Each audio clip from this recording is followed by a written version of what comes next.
ओम नमो भगवते वासुदेवाय। ओम नमः शिवाय। आज मैं आपको माघ महात्म्य का दूसरा अध्याय सुनाती हूँ। राजा के ऐसे वचन सुनकर तपस्वी कहने लगा कि राजन, भगवान सूर्य बहुत शीघ्र उदय होने वाले हैं, इसलिए यह समय हमारे लिए स्नान का है, कथा का नहीं। सो आप स्नान करके अपने घर को जाओ और अपने गुरु श्री वशिष्ठ जी से इस महात्म्य को सुनो। इतना कहकर तपस्वी सरोवर में स्नान के लिए चले गए और राजा भी विधि पूर्वक सरोवर में स्नान करके अपने घर लौटा और रनिवास में जाकर तपस्वी की सब कथा रानी को कह सुनाई। तब सूत जी कहने लगे कि महाराज, राजा ने अपने गुरु वशिष्ठ जी से क्या प्रश्न किया और उन्होंने क्या उत्तर दिया, सो कहिए। व्यास जी कहने लगे, हे सूत जी, राजा दिलीप ने रात्रि को सुख से सोकर प्रातः समय ही गुरु वशिष्ठ जी के पास जाकर उनके चरणों को छूकर प्रणाम करके तपस्वी के बतलाए हुए प्रश्न को अति नम्रता से पूछा कि गुरु जी, अपने आचार, दंड नीति, राज्य, धर्म तथा चारों वर्णों के चारों आश्रमों की क्रियाओं, दान और उनके विधान, यज्ञ और उनकी विधियाँ, व्रत, उनकी प्रतिष्ठा तथा भगवान विष्णु की आराधना अनेक प्रकार से तथा विस्तार पूर्वक मुझको बतलाई। अब मैं आपसे माघ मास के स्नान के महात्म्य को सुनना चाहता हूँ। सो हे तपोधन, नियम पूर्वक इसकी विधि समझाइए। गुरु वशिष्ठ जी कहने लगे कि हे राजन, तुमने दोनों लोकों के कल्याणकारी, वनवासी तथा गृहस्थियों के अंतःकरण को पवित्र करने वाले माघ मास के स्नान का बहुत सुंदर प्रश्न पूछा है।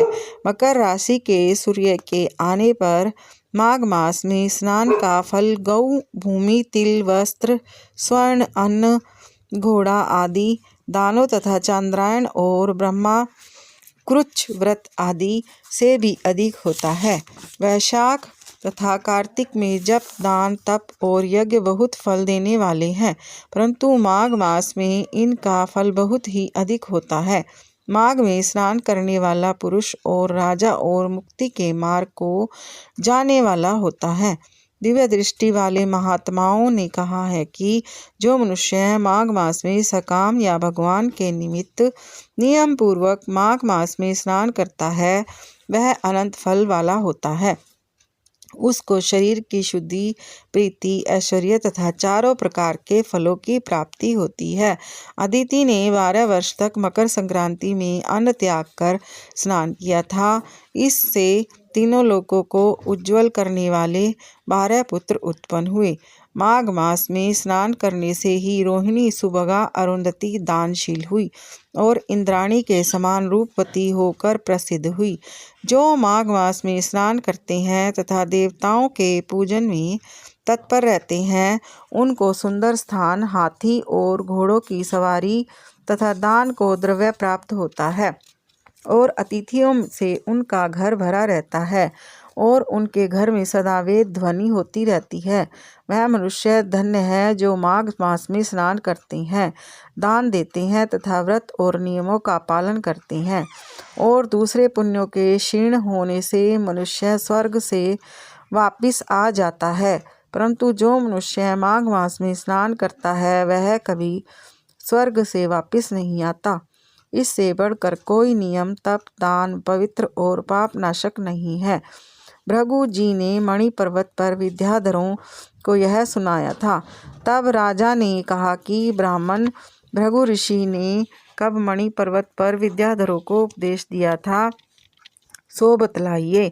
तब ऋषि जी कहने लगे कि राजन, एक समय 12 वर्ष तक वर्षा न होने के कारण, सब प्रजा क्षीण होने के कारण संसार में बड़ी उद्विग्नता फैल गई।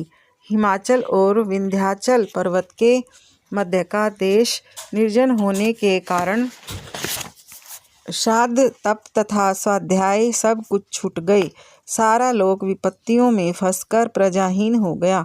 सारा भूमंडल फल और अन्न से रहित हो गया।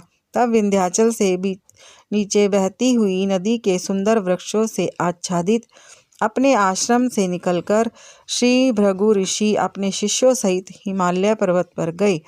इस पर्वत की चोटी नीली और नीचे का हिस्सा सुनहरी होने से सारा पर्वत पीताम्बरधारी श्री भगवान के सदृश लगता था।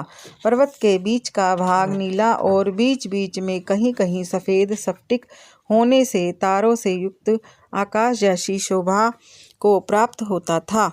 रात्रि के समय वह पर्वत दीपकाम की तरह चमकती हुई दिव्य औषधियों से पूरित किसी महल की शोभा को प्राप्त होता था। यह पर्वत शिखाओं पर बांसुरी बजाती और सुंदर गीत गाती हुई किन्नरियों तथा केले के पत्तों की पताकाओं से अत्यंत शोभा को प्राप्त हो रहा था।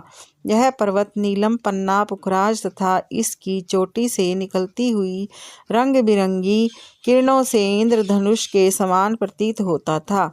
स्वर्ण आदि सब धातुओं से तथा चमकते हुए रत्नों से चारों ओर फैली हुई अग्नि की ज्वाला के समान शोभायमान था।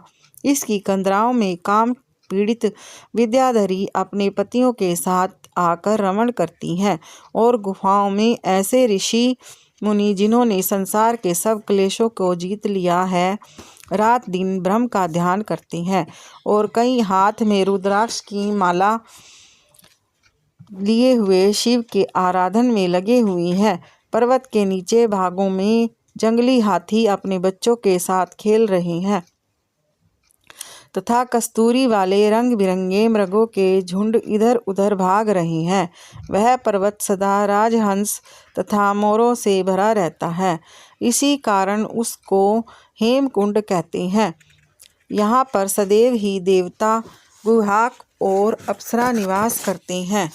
ये था माघ महात्म्य का तीसरा अध्याय। ओम नमो भगवते वासुदेवाय। ओम नमः शिवाय।